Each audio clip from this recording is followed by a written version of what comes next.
কেন্দ্রীয় সমন্বয়ক আসনাদ আবদুল্লাহ সাহেব আছেন। তো উনি এখন বলতে পারি আমরা বিপদমুক্ত। ওনার একটু ব্লান্ট ইনজুরি ছিল মাথায়, যার ফলে উনি ফেন্ট হয়ে গিয়েছিলেন। তো পরে আমাদের এখানে আসার পরে ওনার উন্নতি হয়েছে।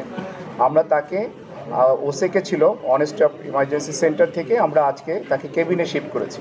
আপনারা জানেন গতকাল যে একটা সচিবালয়ের সামনে যে ঘটনা হয়েছে, তার পরিপ্রেক্ষিতে অনেকগুলো পেশেন্ট আমাদের কাছে এসেছে, মূলত বেশিরভাগই ছাত্র। প্রায় 60 জন আমাদের কাছে এসেছে। আমরা এর মধ্যে 55 জনকে আমরা প্রাথমিক চিকিৎসা দিয়ে ছেড়ে দিয়েছি, বাকি 5 জনকে আমরা ভর্তি রেখেছি।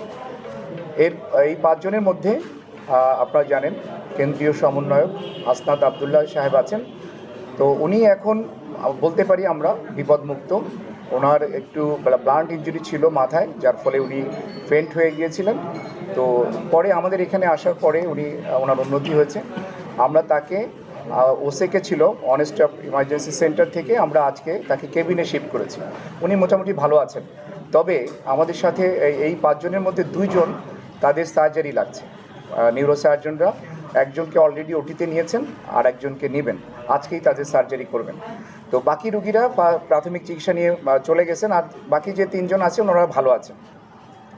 আমরা ঢাকা মেডিকেল কলেজ হাসপাতাল, আমরা যারা প্রশাসনে আছি এবং আমাদের সাথে যেসব চিকিৎসক নার্সরা আমাদের সহযোগিতা করে, আমরা সবসময় যে কোনো ক্রাইসিসে, দেশের যে কোনো ক্রাইসিসে সবচেয়ে বড় লোডটা আমরা বেয়ার করি এবং আমরা করে যাব ইনশাল্লাহ।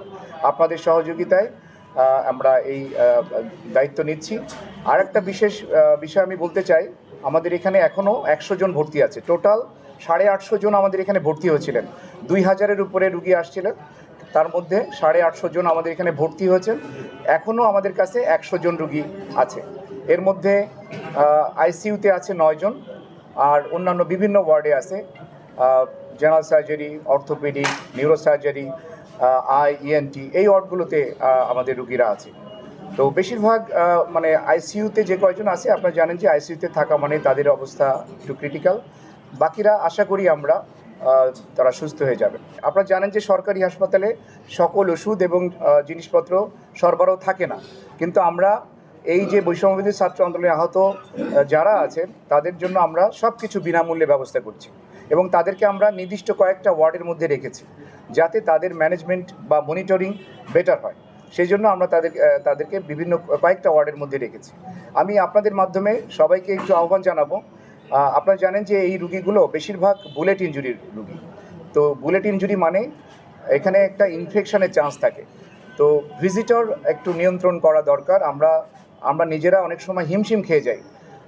আপনাদের মাধ্যমে আমি সকলের কাছে আবেদন রাখব যে আপনারা রুগীর কাছে যাবেন না, অপ্রয়োজনে যাবেন না। তারা সুস্থ হয়ে যাক, আমরা সেই দোয়া করি, আপনারাও সেই দোয়া করেন। আর তার অ্যাটেন্ডেন্ট হিসেবে একসাথে একজনের বেশি যেন তার সাথে না থাকে, এই ব্যাপারে আপনারা একটু সহযোগিতা করবেন।